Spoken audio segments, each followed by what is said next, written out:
Hello, I'm Dylan. And I'm Keon. And I'm Keith. And this is Trust Your Doctor, that podcast where we sleepwalk through walls, because this week we watched The Haunting of Villa Diodati. Written by Maxine Alderton. Directed by Emma Sullivan. And aired on February 16th, 2020. So we're joined this week by Keith, longtime fan, one of our oldest, I think, actually.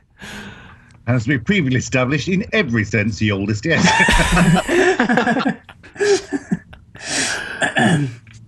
Oh boy, so thanks for joining us for this, discussion. Thanks for reading on short notice to be on with us. Extremely short notice, so thank you for coming through.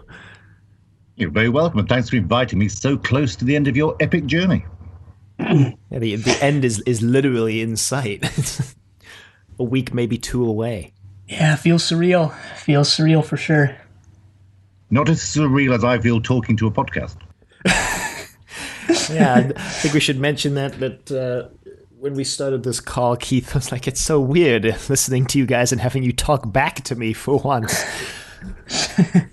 So I'm either having a podcast or a psychotic episode. I'm not entirely sure yet. We'll let the filter. We'll let the listeners decide. Vote in the comments. Is Keith having a psychotic episode, or is he on the podcast? Will I only imagine I'm reading the comments?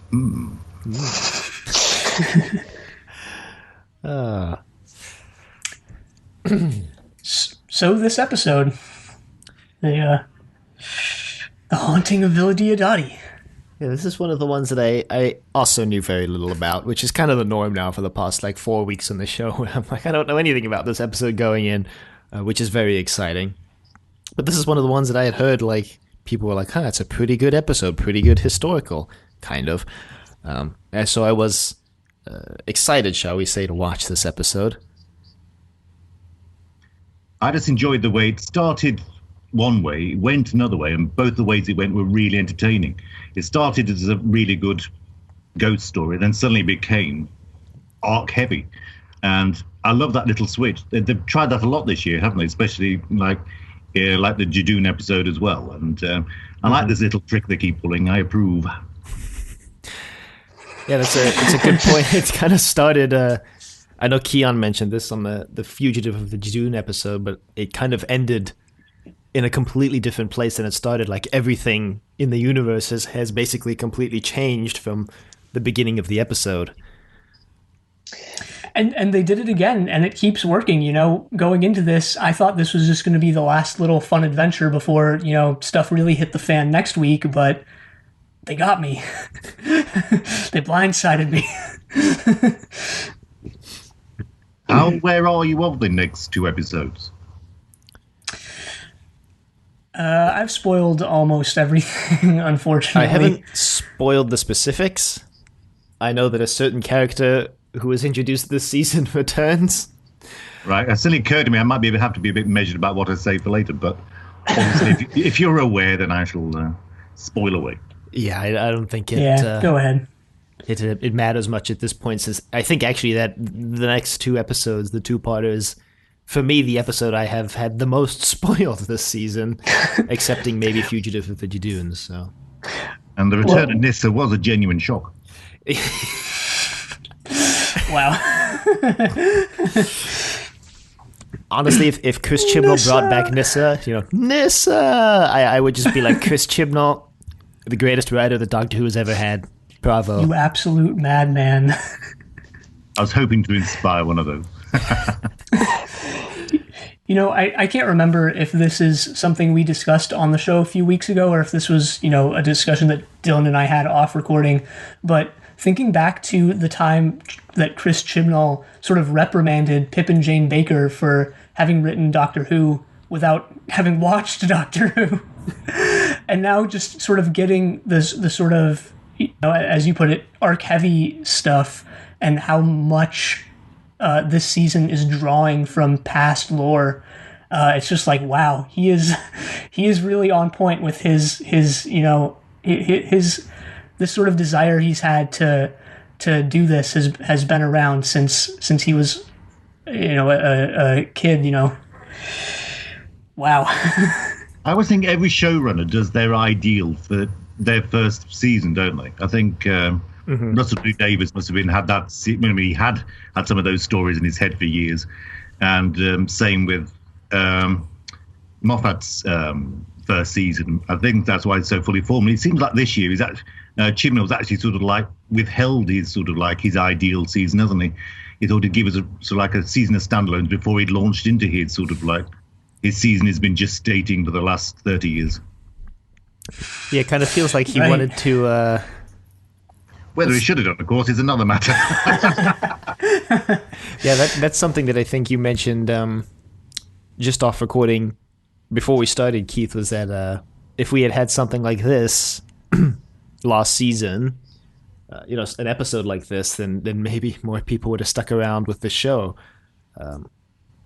Would have stuck around to watch into Series 12, because it is kind of an unignorable fact that Series 12 has had not majorly lower viewership, but somewhat trailing off. It just seems a pity when the standard of storytelling this year, I've really, really enjoyed it. I just seems a shame that other people aren't sharing it. Mm-hmm. Because for me, I mean, I'm an old fan. I mean, the first episode I remember was Death to the Daleks as a kid. I mean, tiny child, but still remember that. So I've watched it more or less all my life. And this year, for me, has been really, really exciting. I've enjoyed it enormously. And to think that lots of people haven't seen it, I find very disappointing. Right. Yeah. Did that make sense? No, I agree. I think, I mean, Series 11 included, I really liked Series 11. I'm really enjoying Series 12 as well. Like, I think we have here some of the most consistently the good side of mediocre to great episodes. This is probably the longest run of, those kind of episodes we've had in a long time. There hasn't been an episode of Chibnall's era that I've watched. I've been like, damn, that's just a horrible episode that I hate, that I would never want to watch again. Even if some Praxius? of them, I mean, Praxius wasn't great, but I wouldn't say it was terrible. Yeah, no. I get you. I was just kidding around. Making a joke about Praxius. I see. But I mean, I think I agree with that. I think the show hasn't been as consistently good since really season 16/17 with Tom Baker. In my opinion, at least. I know that's kind of a controversial statement, but Bob Holmes, Douglas Adams era. Yeah, I mean, I'm interested, actually, very interested to see if what Series 13's viewership numbers are going to be like, because, I'm curious to know if actually in this kind of almost a year off that we have, if opinions will settle down a little bit and maybe people will look back on this fondly and start recommending it to their friends, and it'll draw more people in just out of curiosity, because they're like, oh, what is this big allegedly life-changing event that happened in Doctor Who? Maybe I should check it out. Or if this will turn more people off to the show, I think we're kind of too in it right now to know what's going to happen, but I'm curious to see where it goes. Also, with current events, I mean, in the future, maybe people might want to have more sort of escapist fun to get away from the memory of recent events, or it might be considered too frivolous and even less people be involved. I think the world's going to be very different next year, and it'll be interesting to see the way the Doctor Who is perceived as sort of like escapist fun or too silly in the new world. Yeah, that's a good point. I hadn't even thought of that. Yeah, that's why you didn't articulate it very well. As every thought we have on the podcast is thought up on the spot, but that is a good point, and I agree. I think it'll be interesting also to see if the actual episodes themselves deal with any of the problems that we've been dealing with now or not. I remember that a lot of the early classic show there were a lot of episodes that were subtly kind of sending up a Or lot not of so the subtly. problems. Yeah, or not so subtly sending up some of the problems that they were dealing with in the world at the time. So it'll be interesting to see if in a year from now we hit an episode, not necessarily dealing with like a plague, because we had that in Praxius, but dealing with potentially some global catastrophe and then possibly making fun of or satirizing the way that governments have responded now in real life. I suppose that's a good segue into dealing with the problems of, 1816 or whenever this episode is set. And this episode actually begins with a cold open. This episode begins with a cold open with a quote that I thought was funny given our current situation that I know we mention every week, but basically they say, it seems the whole world is sick. And I was like,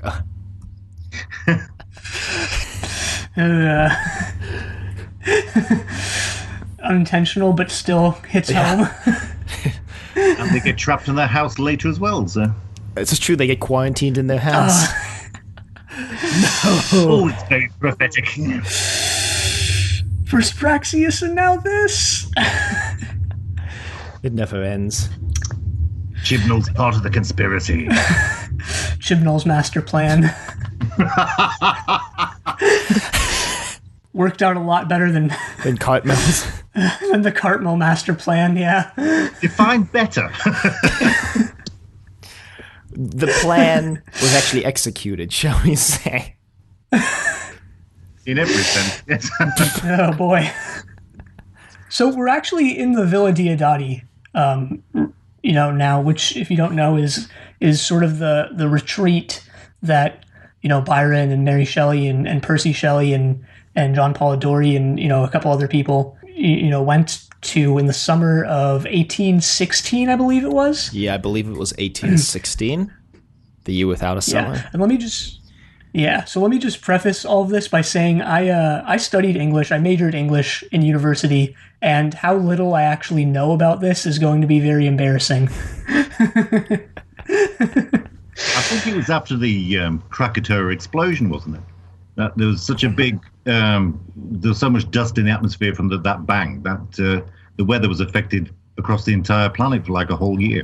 I believe you're correct. They actually mention that in this episode as potentially being maybe not an explosion, but something coming from outer space. And as it turns out, it was, because it's Doctor Who, and there's an explanation for everything. Yeah, so a couple of years ago, I guess just as an anecdote, I was involved in some, research and I guess database work regarding this time period and the Villa Diodati and Frankenstein and all of that, because 2018 was the 200th anniversary of Frankenstein. And, one of the people I was working with was, very interested in how it was really a volcano that caused Frankenstein to be written in the first place. So something interesting to think about there, I guess. Do you consider Frankenstein to be the first science fiction novel, then? I do. I think I do. Yeah. I can't think of anything earlier that I would classify as science fiction. So yes. Yeah, I think we had this discussion on Zenith one time. What is the first science fiction?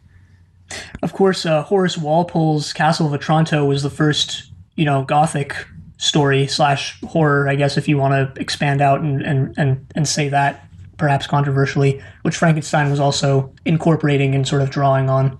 And this episode does too. Every, haunted house story sort of, you can trace back to that story. Of course, most of them aren't as silly as the Castle of Otranto, which begins with a guy getting crushed by a giant helmet.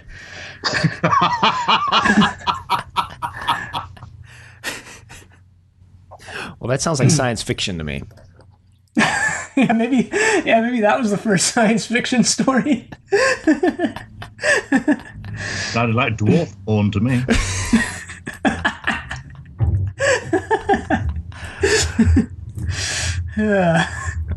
It does have its it has its share of risque moments, if I remember correctly. People always think of like, I guess 18th century literature and prior as being very uptight and stuffy, but it's actually not. I mean, there's some risque and just slapstick stuff, from 18th century literature. But it's only the respectable stuff that gets taught in schools, though, isn't it? That's the trouble. Yeah. Yeah. So people only hear about the respectable stuff. I was gonna say, like, aren't some of the novels like more risque because society was so uptight and they like didn't have any other outlet for that kind of stuff?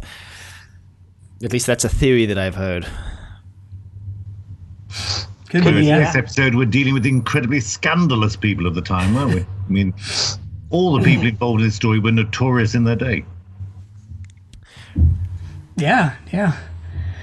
Considering Lord Byron just is like flirting with every vaguely female character in this story. Yeah, so this actually begins with them sort of just, drinking, dancing, just kind of having fun, I guess, because they're stuck in this house. And they decide to tell scary stories, as you do when you're stuck in a creepy house and there's a storm outside. And we get the first wonderful roll from Fletcher when it's suggested as well. Say, I want this to be the Fletcher Appreciation Society. I adored him, and I was so upset when he got killed because I thought he was the best thing. I know. I have a note in my notes. It's like, no, Fletcher, no. I was indifferent to him. I'll just be the odd man out and say that.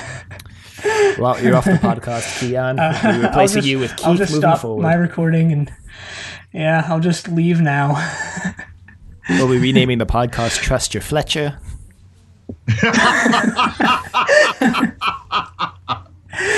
In honor of Fletcher. It's okay. I'm saluting Fletcher right now to make up for it.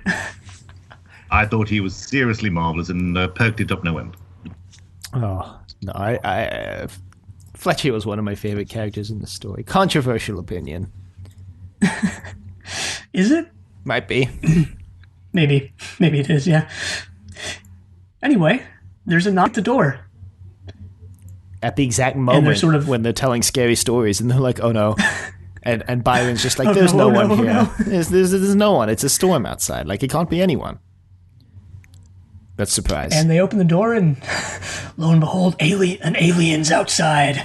Well, you're not wrong. I mean, you're not wrong. It's the doctor's the alien. It's the doctor and her companions, and then we get the intro sequence. I was hoping for Brainer Morby's moment. I really wanted her to request a glass of water, but she didn't. No, unfortunately, we just get Ryan saying, "Can we come inside before we drown to death?" Which seems a little redundant. Drowning implies dying, but anyway. Well, it also seems a little, a bit of an overstatement, right? I mean, it's just raining, right? It's not an actual flood. It's creative hyperbole. I think over here we do tend to say we're drowned a bit when we're a bit soggy. So I think that was a bit of British vernacular. Those damn Brits. Gotcha. Wow. Wow. It rains a lot here. You have to forgive us. No, I know. My dad lived in London for a couple of years, and he's like, we had 3 days of sunshine when we lived there, and we lived there for 5 years. And probably owned about 1,400 umbrellas in that time. I'm sure. I'm sure he did. Yes. So the doctor and the companions sort of acquaint themselves with the gang, the other gang, I guess.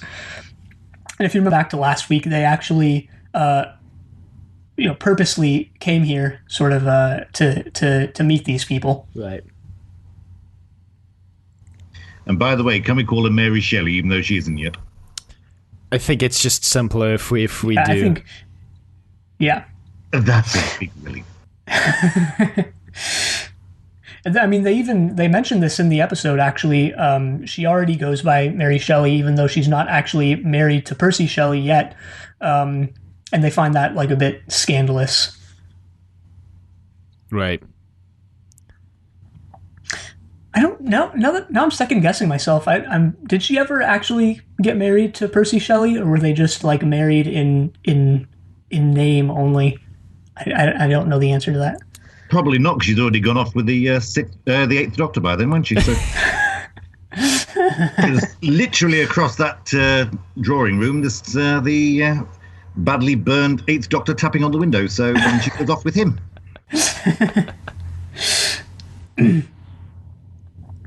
Yeah, I forgot about that entire thing. So we were blaming the Time War for that bad continuity now, then? May as well. I mean, the Time War happened after the Eighth Doctor's journey with her, so sure. When they met the Cybermen. So I am wondering if they chucked Big Finish a few quid for this. Under the table. Slipping some money under the table. You keep it hush-hush, we'll keep it hush-hush, it'll all be hush-hush, we'll all be good.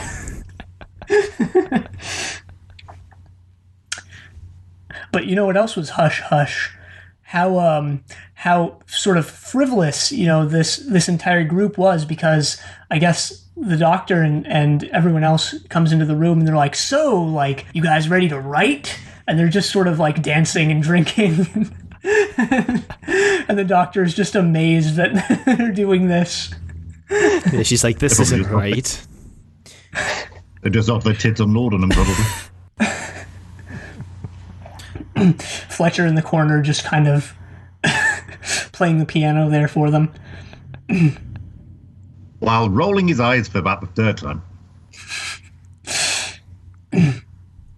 Looked a bit painful. I mean, that was a significant and worthy eye roll, and they were way, way up in those sockets.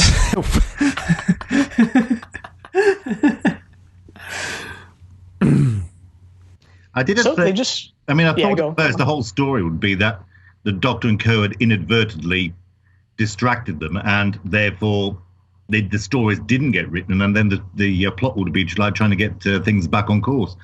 Thankfully, that didn't turn out to be the case. That would have been a really boring story.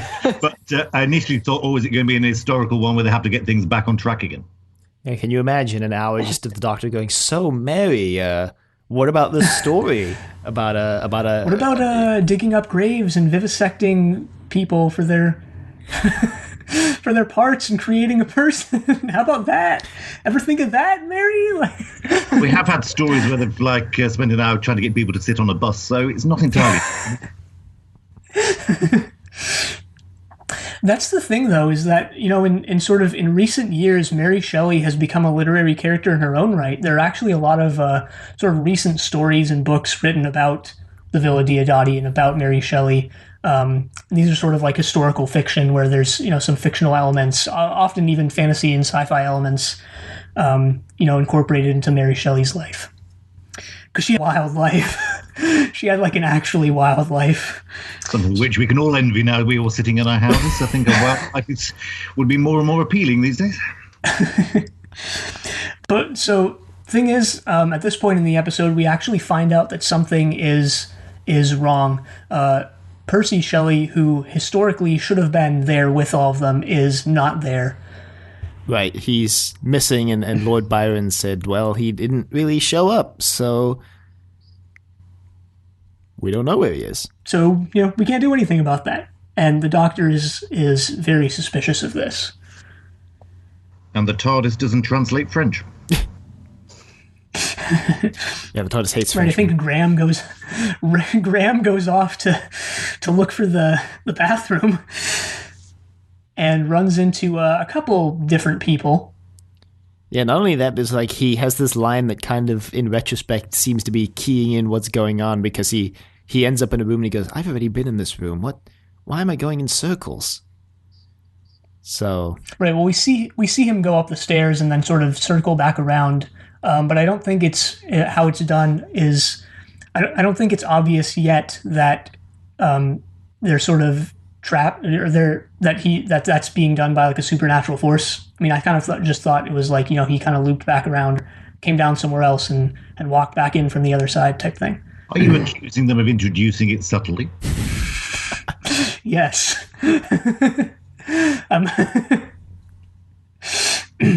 Ready your pitchforks, ready your torches. This is movie Frankenstein. That scene, actually, you know, the famous sort of scene where they storm Dr. Frankenstein's lab is not in the book. It first appeared in one of the early Frankenstein movies in the early 20th century and has just stuck. Was it not in the the first Universal film? Oh, it might have been. Yeah, I honestly don't know. I know there are a couple good Hammer Frankenstein movies. Well, good in quotes. But yeah, I'm not too well versed in the Frankenstein film canon. But that's another beast entirely. It's a very interesting one, I think. It was also one of the original Missing Presumed Wiped, wasn't it? There was the original Frankenstein movie was presumed destroyed and then was discovered later. Ah, oh, huh. Interesting. Yeah, I didn't actually know that. Do you know where they discovered it? Probably under a Mormon church. That's where they found it, isn't it? Or an ice rink somewhere. Yeah, well, didn't they like uncover a lost Doctor Who episode in like an airport in Kenya or something like that? I seem to be remembering something like that, or maybe I'm just making that up. Might have been a television station in Kenya. I do know like a non-trivial amount of Doctor Who episodes were found in Africa, so. Yep.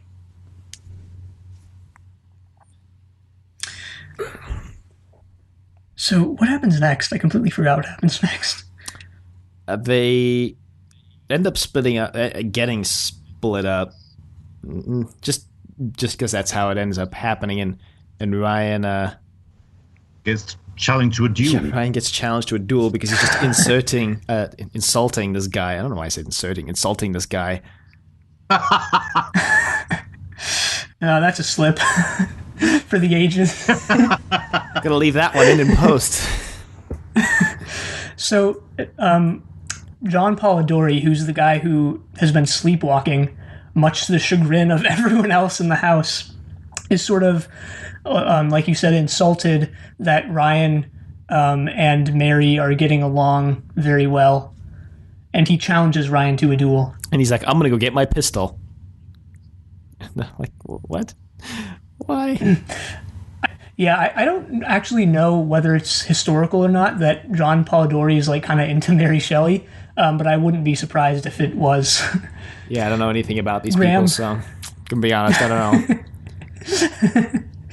Well, John Polidori... knowledge of them is from a film from 1980s called Gothic, which was an over-the-top epic where basically everybody sort of like went completely barking in the house, and the director, I think it was called Ken Russell, who was like notorious at the time, just laid on the effects.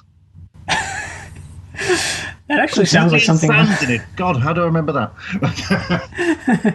I would watch that. That sounds right up my alley. But yeah... In retrospect, yeah. So John Polidori is actually the guy who wrote the story The Vampire, which is like almost always credited to Byron. Because Byron like put his name on it. Okay, I don't actually remember what happened, but I think Byron helped publish it, and when he helped publish it, he like made his name way bigger and more prominent than John Polidori's. So wow. Yeah. You know what? I'm pretty sure that's wow. It was probably easier to get Byron on the cover than Polidori anyway, wasn't it? In terms of lettering alone, it would be an advantage. Yeah, and I think that's something like in the end they all said like it was okay because of exactly that. I think what I'm saying is correct. I'm going to look it up and put it in the show notes, but I seem to remember, that being the case. Speaking of things being incorrect, sorry. I got an email from RG this week, and I want to mention this before I forget it.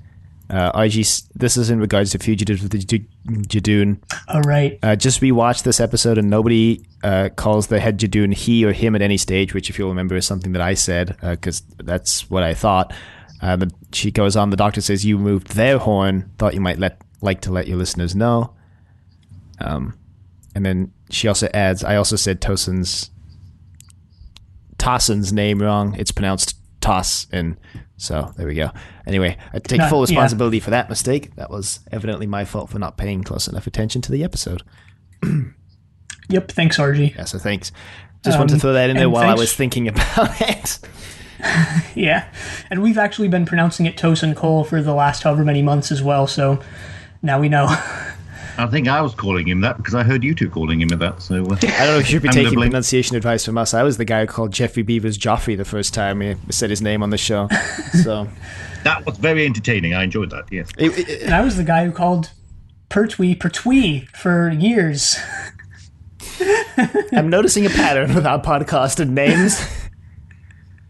I mean, like every director's name in Series 11, I'm pretty sure I got wrong. So. Anyway, Yaz sits down now and fulfills her designated role of talking to the character of the week. You mean her designated role as emotional support companion? Yes.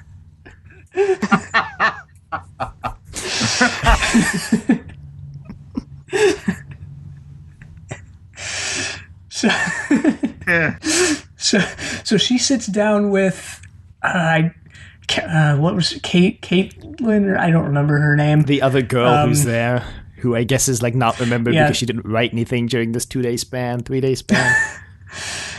She's the woman who sort of has a thing for Byron. Had a thing for Byron. Even though had a thing, right? And she sort of outs all of this in her discussion with Yaz. While trying to break into the room to steal letters. Or at least look at letters. Yeah. Right. And while that's going on, we're suddenly tweaking the perception filter with things coming into effect now, isn't it?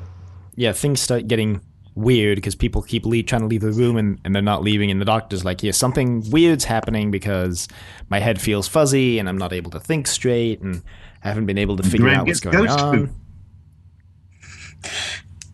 Right, and to top it all off, there's a skeletal hand crawling about. Yeah. So I was a bit confused about these. Is this skeleton stuff, is this Shelley moving them? Or what? Why are these things animated? I've watched it 3 times now. I still can't quite grasp why are these things animating.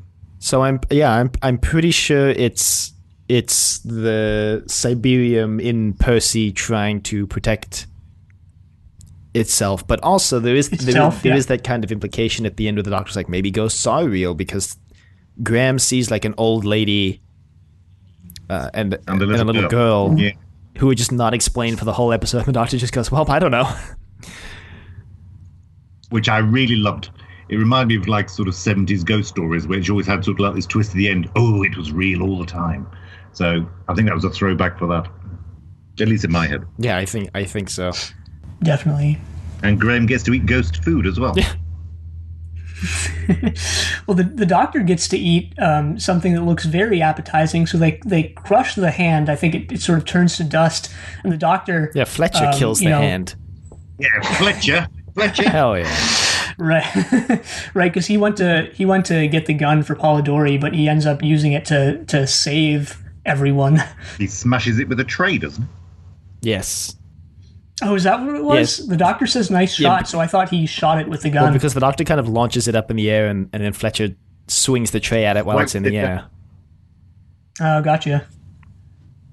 I've been paying very close attention to Fletcher, so I know every Fletcher move. So the doctor, once the hand gets turned to dust, the doctor just like licks some of it. and okay, so I actually had this moment, weirdly enough, spoiled. Just this moment. The day before. Just this moment. Yeah, yes, just this moment, because there's a Twitter account called Jodie's Hands.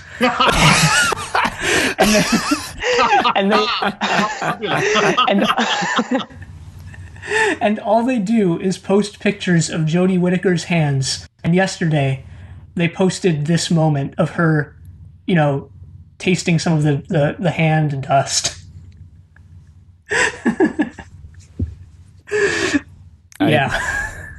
I have nothing left to say. We have truly peaked as a species and a society. Humanity is done. It's all downhill from here. Jodie's hands is the absolute pinnacle. Yeah. Damn. So admittedly, I used to follow one about there used to be there's an old lady who sort of like is a judge in a baking competition, and there used to be one about her licking her fingers. I remember so.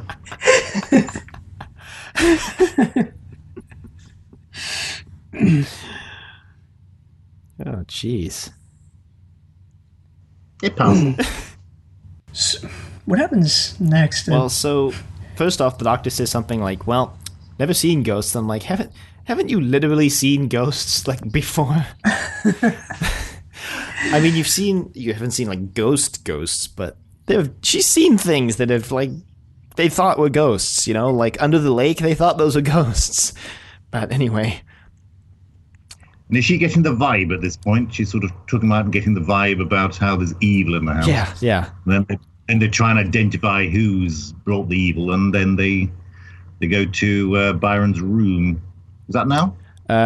Almost, because they still got to break the perception filter first, because at the moment they want to go to Byron's room, but they're stuck because they can't leave the room they're in.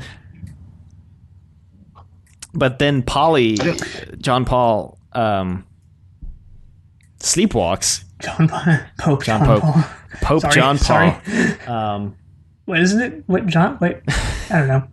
I was making a joke about him. Isn't there being like the an Pope. apostle, John? Yeah. It is. Okay, whatever. Sorry. No, he sleepwalks through the wall, and Cram's like, "What? Just what?" He walked through the wall, and the doctor realizes that because he doesn't have his eyes open and isn't processing visual stimuli, he isn't bound by the rules of the perception filter, basically, because it doesn't have to fool him because he can't see it. A direct steal from the Haunting Island. Yeah. Wow, deep cuts here. Well, kind of. Not as deep as a cut as the greatest villain of all time, Tagana. I should have just said Coquillian just to catch you off guard. Yeah, before we started recording, Keith was lamenting how we don't really mention Tagana very much anymore. So we're going to start that up again, I think. Tagana's coming back. Maybe Tagana is the character who comes back next week. With Nissa. Nissa! Oh, that never gets old. The evil coalition of Tagana, Nissa, and Coquillian. My favorite moment of just the first Doctor's era is still just the revelation that Coquillian is just a guy in a suit. It's not an alien. It's just a guy in a suit trying to keep a girl like trapped there for like no readily apparent reason. Just the other actor on the cast list, yeah. Almost Scooby-Doo-esque in a way. We all thought it was Coquillian, but let's see who it actually is under this mask. Chris Chibnall, what are you doing?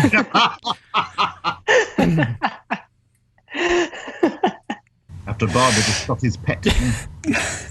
His pet Morpho. But let's be clear. It's teenage Chris Chibnall with his like super thick glasses and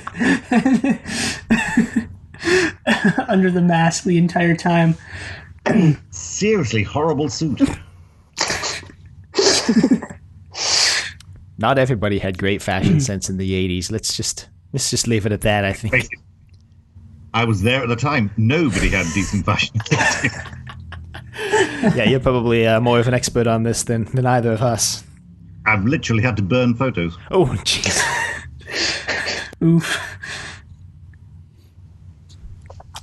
My God, the perm I had, you would not believe. Anyway, go on. Oh, no. Oh, man. You can't just say that and leave us hanging. Oh, man. Well, he has to. He burned the photos.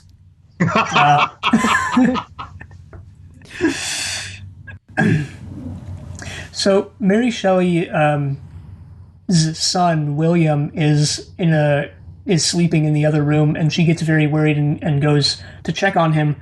But surprise, he's been replaced by an adult skull. Yeah. Yeah. A moment purely put there for the horror of it. It makes no sense at all, and I approve of that. That was just brilliant. You just imagine these 3 kids in Great Britain wet themselves at that moment. Only 3. And that makes it all worth it. Oh, yeah. Doctor Who is supposed to scare children. That's what it exists for. That's the point of it. You're not wrong. Yeah, that's the thing, and I'm kind of glad you bring that up because people who sort of grew up with the classic show and started watching Doctor Who with the classic show, is that something they often say is like, Doctor Who is sort of this scare the pants off of you show. But I feel, and that's something I've been thinking about recently, is that like people who started with the reboot, even if they did watch it as kids, don't necessarily think that. And I don't really have much more to say about it other than that, but that's something that's interesting to me. I think it's still scary though, because I mean, when Rose was first shown, it was Easter weekend, and coincidentally, my sister and my niece was here. I mean, she was quite small at the time, my niece, and she was genuinely frightened by the autumn. So I think even now it is still scary for children, even in this age where they can watch all sorts of atrocities online. I think it still has that power to chill them, and I think this episode in particular would have done. Sure, definitely, and that's something I'm glad about. For some reason, I don't know why, but it warms my heart to know that kids are still getting scared by Doctor Who. Yeah, I remember sorry, go on. When I was a child, it was the Hinchcliffe years. I mean, like 5, 6, 7 when they were on. I mean, me and my friends were like traumatized on a weekly basis, and we wouldn't have dreamed of not watching it the next week, even though we probably had Disturbed night direct. I was going to say, when I was in high school, I remember before I had even watched Doctor Who, this was pretty soon after Blink aired, maybe a year, or it would have been like 2 years after Blink aired at this point, maybe 3. And I remember a lot of my friends were talking about, like, they're like, oh, have you seen like Doctor Who? And like, that episode Blink was really scary. I was like terrified of statues for like a week after watching that episode. And this was like another 2 years before I watched Doctor Who, I think, at this point, or maybe another year. So I didn't know what they were talking about, but this is the conversation I literally just remembered at this moment for the first time in like 6 years. My friend Hillary genuinely has a fear of statues, so you can imagine how she was after that. Great episode there. In that case. I don't think I'll ever get to pass the church gate again for the rest of our life. Well, I genuinely have a fear of sort of grubs and maggots, which is why The Green Death was just the perfect horror episode for me. Maggots with fangs, can't get any scarier than that. Doctor Who realizing all of our deepest inner fears on screen. That's the thing. With how long Doctor Who has been on, someone's biggest fear is bound to be included in some episode or the other. My biggest fear is a scribble monster coming to life, and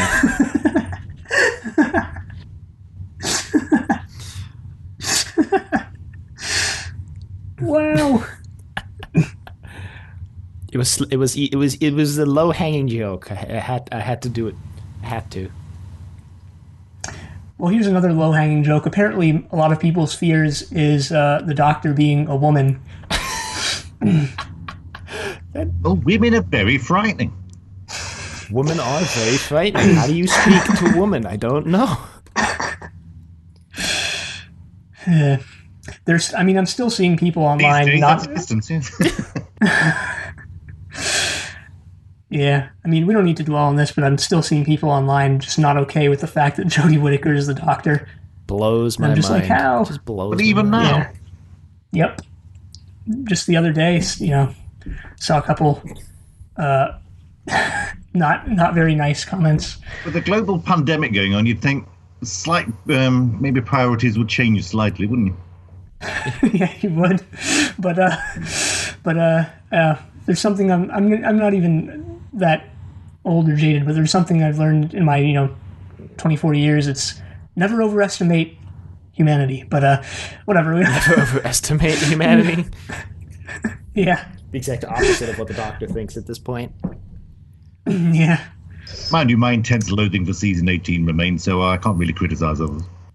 Unfortunate. It was just so maroon. And boring. It wasn't the best Tom Baker year, I'll give you that. It was not his best year. But it had... In the UK, they had something called Buck Rogers on the opposite side, so we all watched that, which was terribly entertaining. Anyway. Yeah, I've watched a few of the old, very ancient Buck Rogers from the 40s or 50s or whatever, and I'm somewhat hesitant to admit that I actually enjoyed those. Buster Crab in his pants, yes. Anyway. So for no reason at all, there's a skull with a hand in a pram. Yes. Or in a cot roll. And then they have perfectly shaped glass containers to put these in, so that they can float around menacingly just in these glass, whatever these are. And the Doctor kind of says there's something like trying to break through, like maybe the storm and the volcano, like weren't actually the volcano and the storm. It's something messing up the weather. And you see kind of something materializing in the distance, and boom, you see the blue glowing chest, and you're like, shoot, oh no. Was I the one who thought it was going to be Frankenstein's monster? I mean, it is in a way. The only one who thought it was going to be Frankenstein's monster. I mean, but no, it definitely is in a way. It's a terrific moment, that, isn't it? I mean, it's totally out of left field. You didn't think this is going to be like essentially the first part of a trilogy. There was no evidence that was going to be the case. I really admire that. That was such a great moment. Yeah, I really like how Chibnall's been playing everything really close to his chest this season with all the big reveals, just being like, you'll never guess what character comes back this week, and you're like, well, who could it be? And it's Jack Harkness, and you're like, what? How is that even possible? With his incredibly dyed hair. Oh, really? He's gone grey now? Is that it? Yeah, it's definitely a silver fox now, yes. I see. But no, I mean, maybe this is sort of Chibnall's reaction, with sort of a wry smile going along with that to the season when Moffat was like, the Doctor's going to die in the first 5 minutes. We didn't say the Doctor was going to die. He said someone's going to die in the first 5 minutes, and the plot twist was it was the Doctor who was dying. Oh, right. But then they totally sort of went in a direction that you never thought they would go with that. And this is almost, in a way, a reaction to that, or like a, haha, I can do it better than you at that, where it's like these are actual real twists with significant repercussions and such.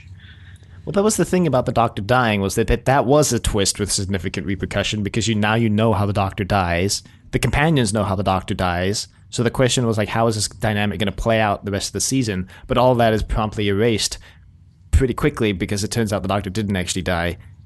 And he kind of figured out all along he was going to die there. And so he got the Teslecta and didn't die. So the big reveal at the end of the season was that he could undo the supposedly very consequential twist, whereas I haven't from what I've heard, Chibnall just doubles down on, in the middle of the season we get this unknown incarnation of the Doctor, and Chibnall could have very easily pulled him off it and gone back on that next week, but from everything I've heard, he does the opposite and doubles down on it, and he's like, no, this is for real, this is happening. Right, because unlike before, consequences can no longer be rewritten. I won't believe it until he kills somebody and they stay dead. If he actually killed somebody off and they stay dead, he's definitely not doing him off after that. Well, Grace. Oh, cool. Well, yeah, she's been back in it, I suppose, but yeah, she's definitely remaining dead. So, yeah. Yeah, Grace remained dead, and she came back, and the whole point, It Takes You Away, the thing was Graham wanted her to be back, but then the thing of the episode was no, she's gone for real. She's not coming back. And that does sort of improve the jeopardy, really, doesn't it? I think so. Feels like there's actual stakes now. Not that they didn't feel like there was stakes before; they just feel more real now. No, it almost didn't. Once we were deep into the Moffat era, I think my understanding was that, like, all right, there really aren't, anything can happen, so the stakes are not necessarily high. They might be high, but they can always be rewritten or changed or whatever. But now I think that's totally not the case. I think Moffat led people to be very complacent with the idea that if somebody died, you could bring them back, because every time he sent a companion away, he killed them off, but then he brought them back somehow. So in a way, it would have been almost more surprising if in like Hellbent he just like didn't go back and get Clara. That would have been more surprising than what we actually got. But yeah. Speaking of which, did you like my link there? Well, that was very good. You're a natural, Keith. Oh, thank you. Yeah. So yeah, actually. That is a perfect segue into where we are in the episode, because the Cyberman goes looking for the Guardian. The Doctor thinks she's the Guardian, or at least a little bit, and she has this line where she tells the companions that she won't lose another one she won't lose another person that way again, or something like that, which is like pretty clearly a reference to like Bill and maybe to a lesser extent Danny, however much the Doctor cared about Danny. And Adric. And Adric, who didn't get cyber converted, he just crashed himself into the planet. killed by like the result of Cybermen. Yeah, but as we discovered in Praxia, so the Doctor just materializes around a spaceship at the last instant before it gets destroyed. Maybe the Doctor just really hated Adric. Maybe she's a better driver now. You don't know.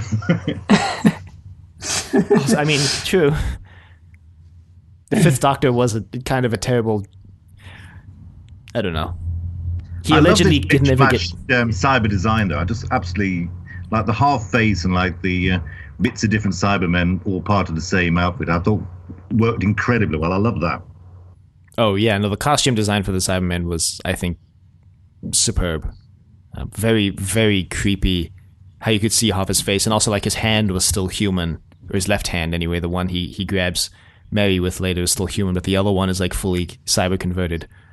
It's got like a 10th planet arm, hasn't it? And then like the traditional costume. Yeah, no, I was really impressed by that. It's great, definitely. Kian, I'm interested to hear your opinion on the voice. Yeah, consider. I still to this day, think the 10th Planet Cybermen have the best voices of all Cybermen. But I was okay here because he's sort of like we mentioned, half converted. He's not like a fully fledged Cyberman, so I'm not going to hold it against them. Sounds like you're doing them a favor. Like, yes, the voice is okay. I am. I mean, I am the foremost aficionado for Cyberman voice. No, I'm just kidding. Should be your Twitter bio. Foremost aficionado of Cybermen voices. I really liked. What was his name? Ashad. Ashad, yeah. Yeah. I watch these episodes with subtitles because I watch everything with subtitles. And the subtitles actually spoiled his name as soon as he showed up. Actually. I mean, not that his name is any big reveal. Like, if he'd been like, my name is Bill, he'd be like, oh, the Master. Oh, yeah. My name is Danny. Yeah. Whoa. Yeah, so it wasn't too big of a spoiler or anything, but it happened. My name is... The Cyber out revenge. Oh, wow. Wow. Oh, man, can you imagine? Yep, I just did. Yeah, walked right into that one. But so go ahead. Yeah, the Cyberman is looking for the Guardian, and he knows that the Guardian is among their number. He just doesn't know who it is. Right. And the bit with the maid is another nightmare moment, isn't it? I mean, that's terrifying. Like, and then the end of it is so brutal as well. I mean, that poor woman's scared of the Cyberman. She's hiding, she's hiding in the bed area like every child would do. And then she's not only discovered, she's like brutally dispatched. I mean, that is really nightmare making, isn't it? Mm-hmm. And also Fletcher. Absolutely. I thought that was a really great moment. That was pure horror film, that was. As was them later saying, let's split up. I thought, have they never seen a horror film? That's pure scream, isn't it?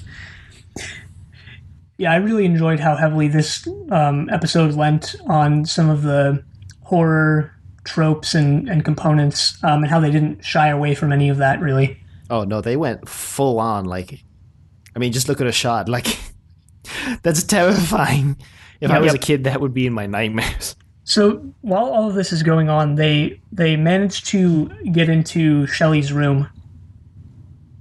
Yeah, and there's writing everywhere. And papers scattered about everywhere. And they're like, well, when could he have done this? Because he didn't come to the house. And I think they hear him, which is how they realize he's in the basement. They hear him while the doctor's having this confrontation with Ashad, talking like, I don't know what the Guardian is, but maybe it's me. And the Cyberman's just like, I'm just gonna kill you. Like, well, he scans her, doesn't he? And he realizes that she's not the Guardian. Well, he just goes, you're not human, and he just puts he's like, you're not the Guardian. He just puts his gun up and tries to shoot her just right there, just like no speak or anything. He just tries to shoot her, which I think is kind of a first almost for Doctor Who. But his gun's out of power, so it doesn't actually happen. But then later recharges himself with lightning, which is a rather nice Frankenstein moment, wasn't it? Yeah. Yeah, I really enjoyed how this episode drew on both the the original book and the Frankenstein sort of movie canon, because so much of Frankenstein scholarship out there sort of disregards the movies, which makes sense if you're in if you're studying literature, you're maybe not too concerned with the movies, but so many people disparage the movies. And I think on the other hand of that too, so many people either only know the movies or, say that only the movies are worthwhile and not the book is. But I like how this episode drew from both and really respected both. The only downside being it's another one of those things where Mary Shelley's creativity is sort of dismissed, that she can't possibly have invented all this. She's had to react to her life experiences, which is always the downside with these things, isn't it? Yeah, that's very true. And there's definitely a not minuscule camp of people who totally disregard Shelley and say that Percy Shelley actually wrote significant portions of Frankenstein, which isn't true. He did write small bits of it, and we do know that. So he wrote a very small amount of Frankenstein, but it's there's sort of this I guess alternate view that he wrote most of it, and that's not true. He wrote an extremely minuscule amount. Yeah, it's interesting, Keith, that point you bring up, how this kind of downplays Mary Shelley, because I'm just thinking comparing it to compared to Nikola Tesla's Night of Terror, where they arrive and he's already a genius and he's already built Wardenclyffe Tower and he's already achieved all these things, and that all they could have very easily made Wardenclyffe Tower a divine inspiration by the Doctor or some alien, but no, in the context of this universe, Tesla is allowed to claim his own inventions, whereas now Mary Shelley, in this story, it seems to imply that she gets the idea for Frankenstein from this monster who attacks her, and she's basically just retelling her life events instead of coming up with something on her own. It's interesting. It's always it's always going to be something these plots always fall into. I hate to link the two together, but it's the same with Time Lash, isn't it? Everything that's named in that is basically an influence with H.G. Wells. And then you can just argue, well, that's denying his creativity as well. So it's not just it's because she's a female writer. Any kind of story does this to character. Yeah, good point. Yeah. I just like to get a mention of time lashing. Yeah, there's Frankenstein is obviously inspired by Paradise Lost. Paradise Lost is in the creature reads it in Frankenstein. So that's where we kind of get the idea that Mary Shelley was sort of inspired by Satan in Paradise Lost to write this sort of sympathetic creature who is just misunderstood. And and otherwise wouldn't do the sort of dastardly things that it does. In this episode, we kind of get that she's actually later on in the episode trying to sort of push that on Ashad. She says like she knows there's like light in his eyes or whatever. But that turns out to come back and bite her. Brilliant when he doesn't go for it. Well, you think he's going to. That's brilliant about it. Yeah, it subverts that usual plea to humanity thing. I absolutely adored that. That was brilliant. And prior to that, I genuinely thought you said Paradise Towers for a minute.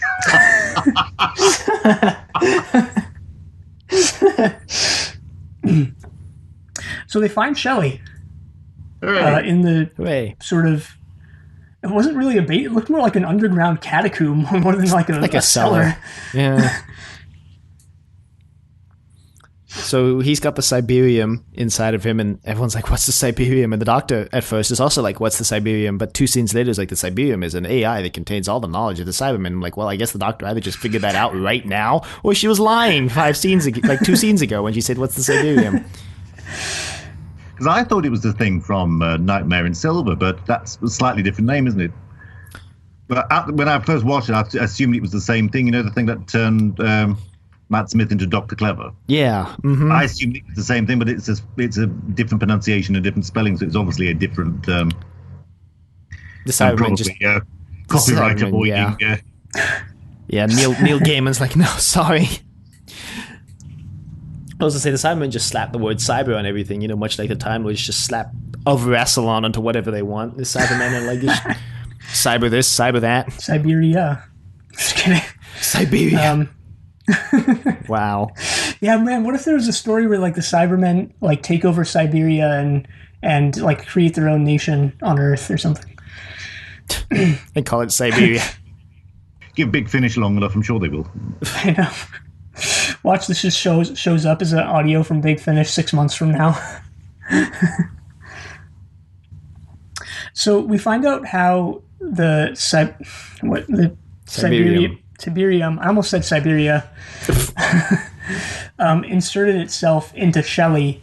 Apparently he was just walking by a lake and saw something shiny in the lake and picked it up, and it invaded his body. Yeah, that sucks. I think just picking up a cool rock and instead you get this AI in your brain. Nice. Right, and it implanted all the sort of memories of the Cyberium into his head. Yeah, which apparently contains the entire history of the Cybermen race, I guess. Which one, though? All of them. All of them. Yeah, the Cybermen. We get space out of him then. Well, the doctor says something like it was someone very clever in the future, which to me kind of made it seem like maybe it was the doctor herself just in the future timeline. Hasn't gotten there yet, but she said someone very clever in the future sent it back in time to try to prevent the Cybermen from rising again. That does get explained, spoilers. Yes. Yes! It was the doctor, wasn't it? I was right, it's the doctor. It was Nyssa. Nyssa!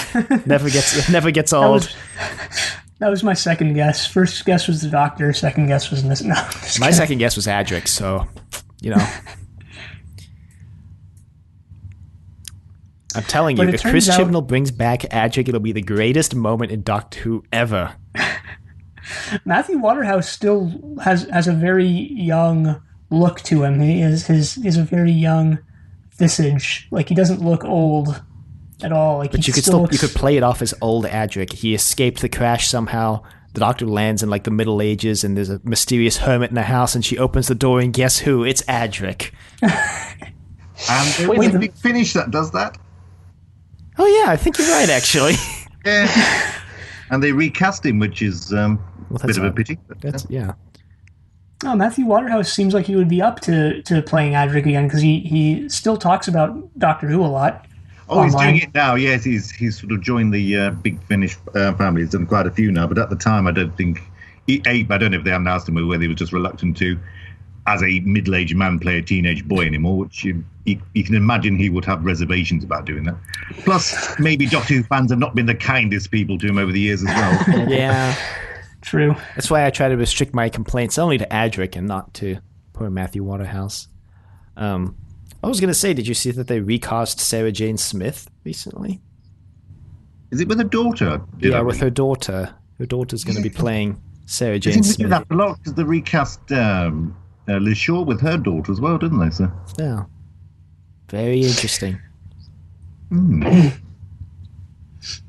can check out any time you want, but you can never leave. Turns out that goes for your kin.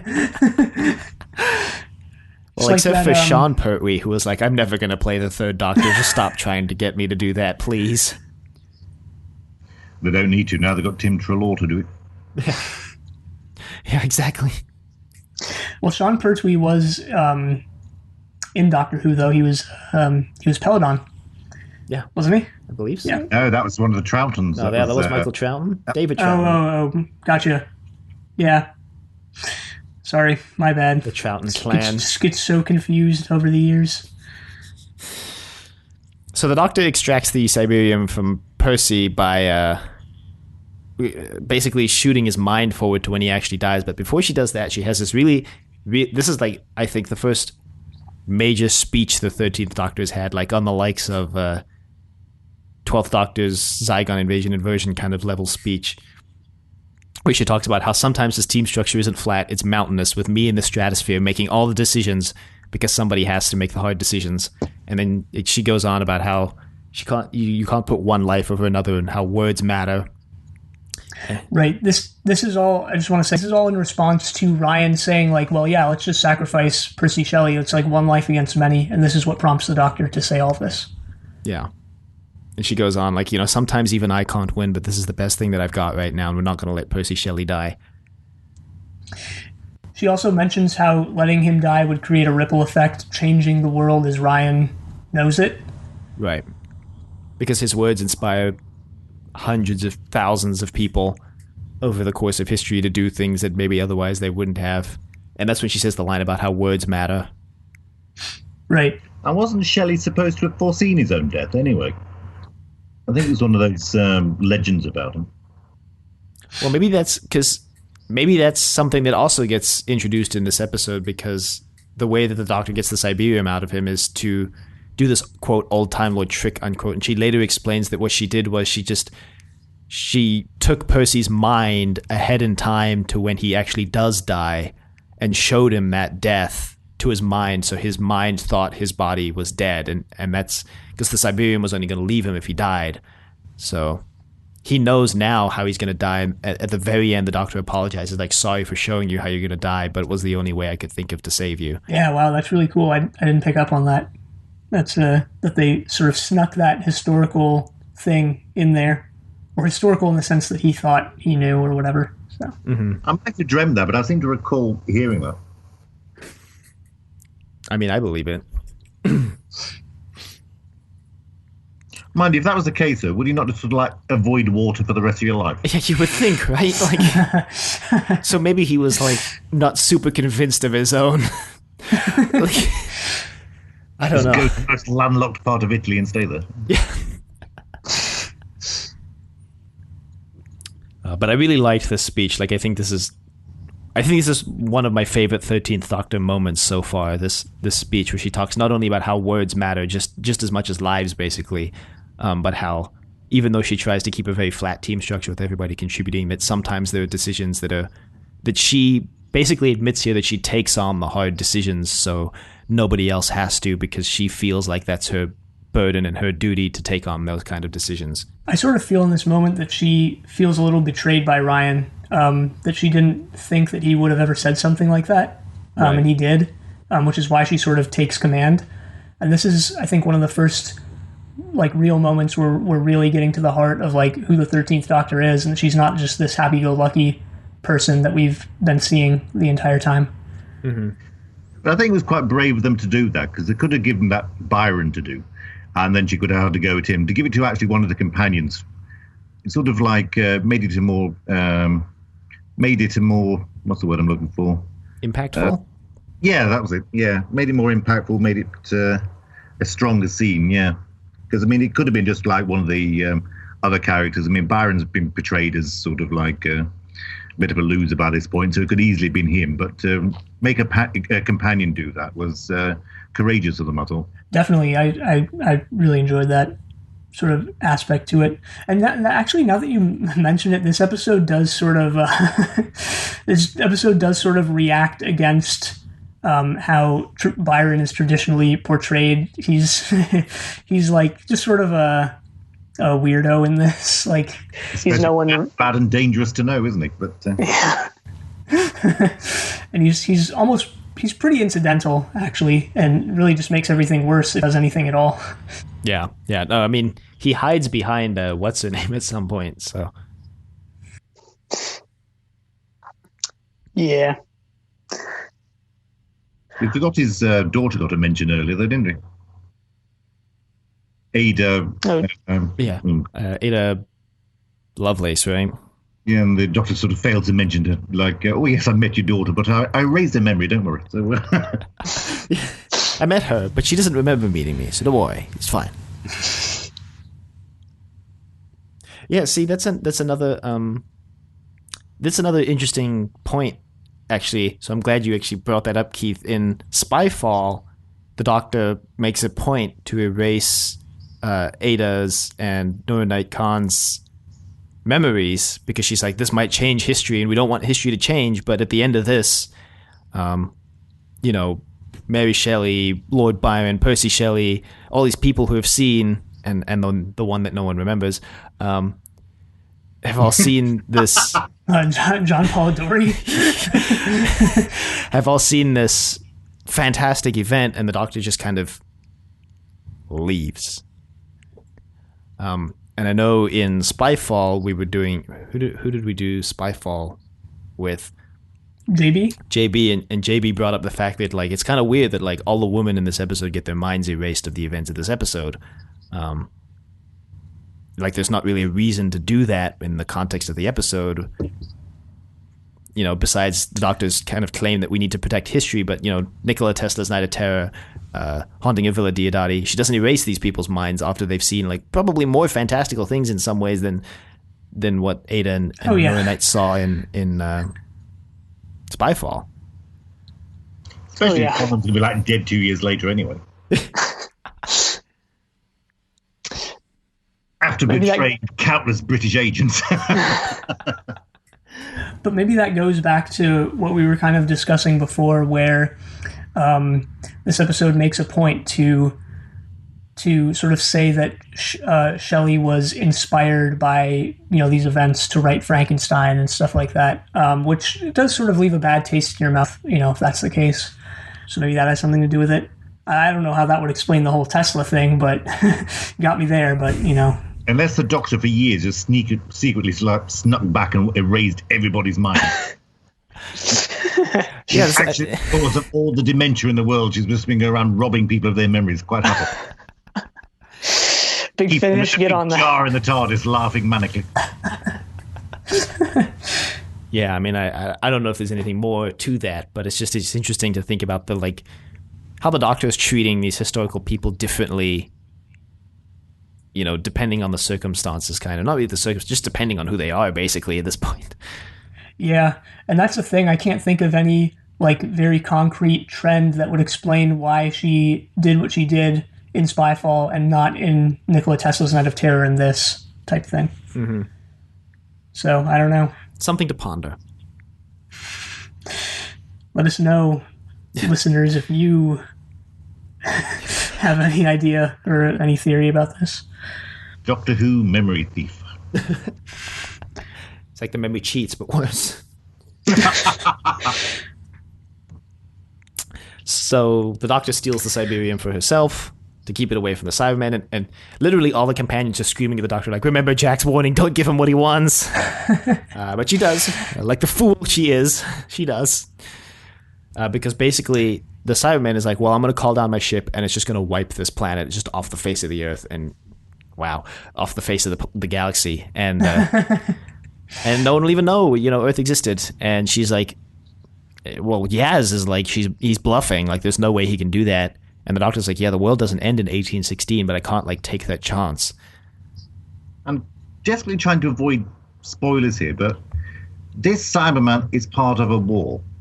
It now has the opportunity to wipe out humanity, and it has something with it with which it could wipe out all of humanity, therefore winning the cyber war before it even started, but doesn't take the opportunity.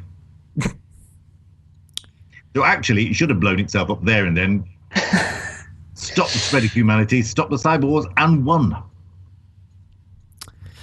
Maybe it was a bluff then. And that will make more sense in a couple of weeks' time. This sounds like this sounds like Terminator. I remember we were joking about Terminator being in Doctor Who, like in Spyfall, but this sounds like the plot to Terminator. Oh man, even more proof that we created Doctor Who via our own Terminator-esque sequence of events. Oh no. Oh god. Well, because in Terminator, they send back a Terminator to kill John Connor, because John Connor's the leader of the human resistance, and they figure if they kill John Connor before he's born, or Sarah Connor, his mom, that they can win the war because there won't be a human resistance to fight against. So, like... And then when you get to the later Terminators, they can jump back and forwards in time, and they're like trying to... Anyway, just sounds like Terminator is all I'm saying. And the one Matt Smith barely appears in. Yeah, Genesis. So it turns out, well, after this is all, after the Cyberman leaves, Ryan goes, so, like, this is all part of, like, your big plan, right, Doctor? And the Doctor's like, no, it's not. Well, she says, well, yes, but actually no, because she says, yes, it was part of my plan. Step 1, give him the Cyberium. Step 2, undo all the damage I just caused. And everyone just kind of looks at her like, that's not a plan. But since they have a time machine, they have a little while to relax before all this goes down. Maybe they go to the Eye of Orion while they're at it. Every companion has to see it. It's true. So we get a little closing scene to close off the Villa Diodati characters. What's her name? Whose name I forgot and actually really never knew. Decides that she's not going to continue pursuing Byron or whatever. Yeah, because she's like, you belittled my feelings. You pursued the Doctor without a thought to what I thought, and now you're coming around to try flirt with me. No, screw you. I'm done. And you used me as a human shield, she said as well. Oh yeah. And John Paul is about to say something, and then he just smirks and walks away.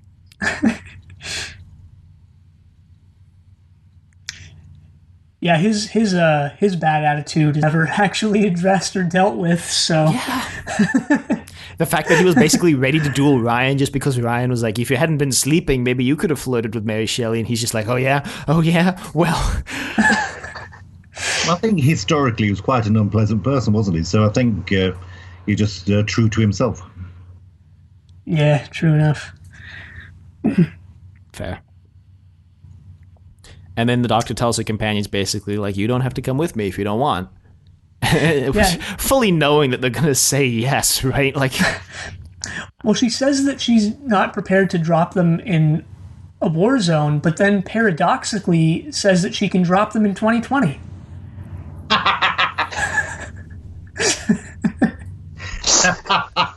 It's not a war zone yet.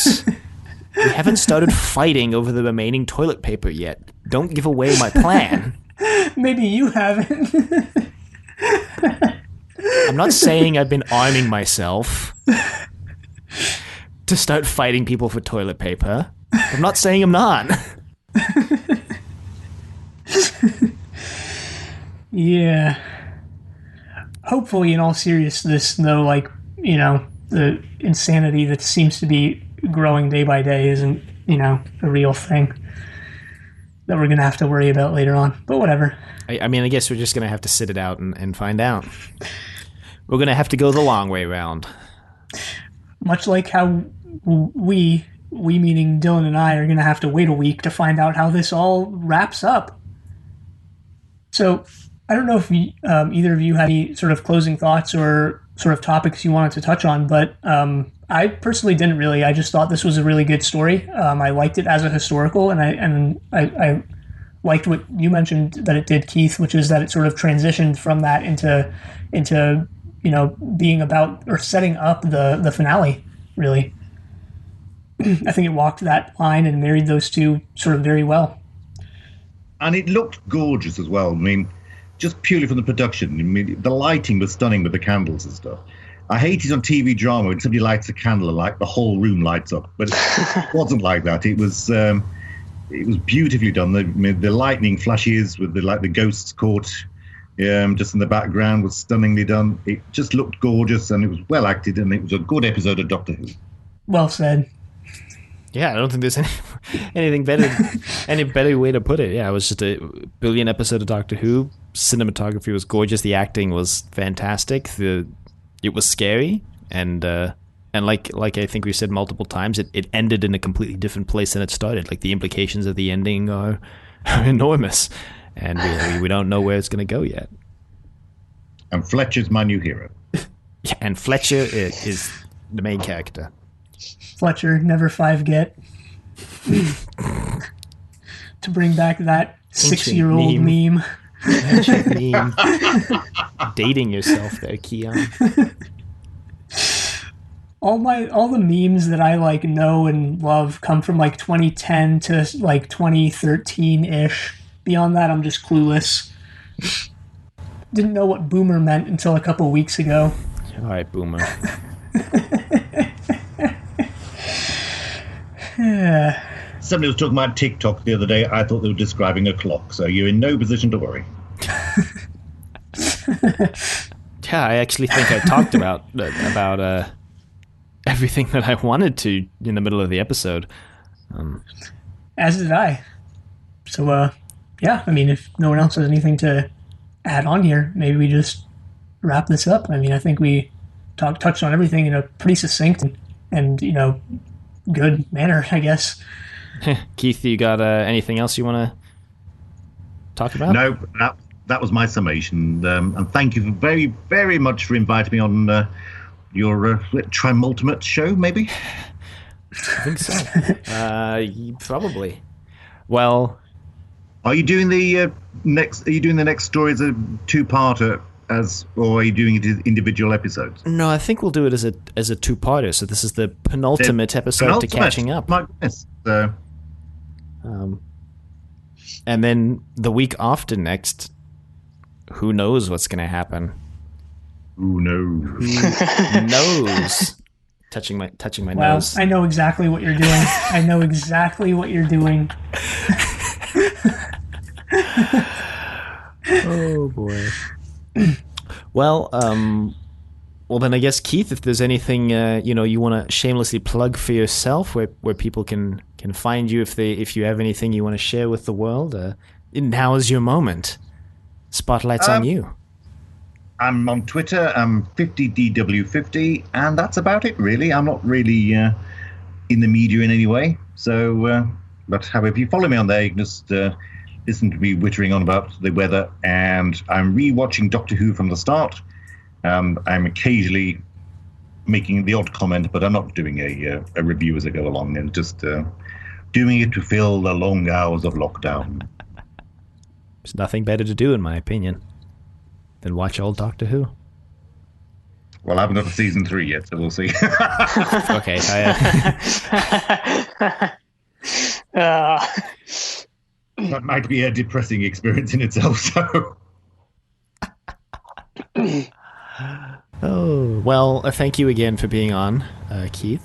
Especially again on such short notice. I had a lot of fun with this episode, and hopefully we can get you on again. Obviously, our plans for catching up are a little up in the air right now, so we're not sure if there'll be another opportunity soon, but hopefully, I am slightly busy at the moment. Yeah, of course. But you never know in the future.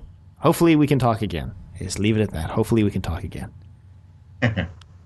Thanks, chaps.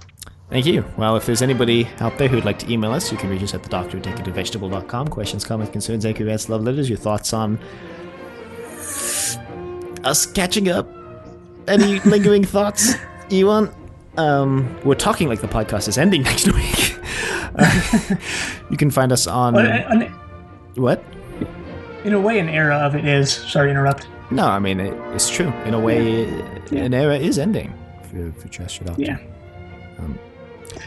You can find us on Apple Podcasts, Google Play, and Spotify, all at Trust Your Doctor. You can find us on YouTube at Decorative Vegetable. Be sure to leave a rating if you like the show. Check us out on Facebook, Trust Your Doctor. Like us on Facebook. Also check us out on Twitter at TYD Podcast, and follow us on Twitter. And thank you again, Keith. Thanks for being on. Yeah, thank you. Really. And congratulations on watching the whole show from the beginning. Thank you. And next time we're going to be watching Ascension of the Cybermen and the Timeless Children. But until then, the end.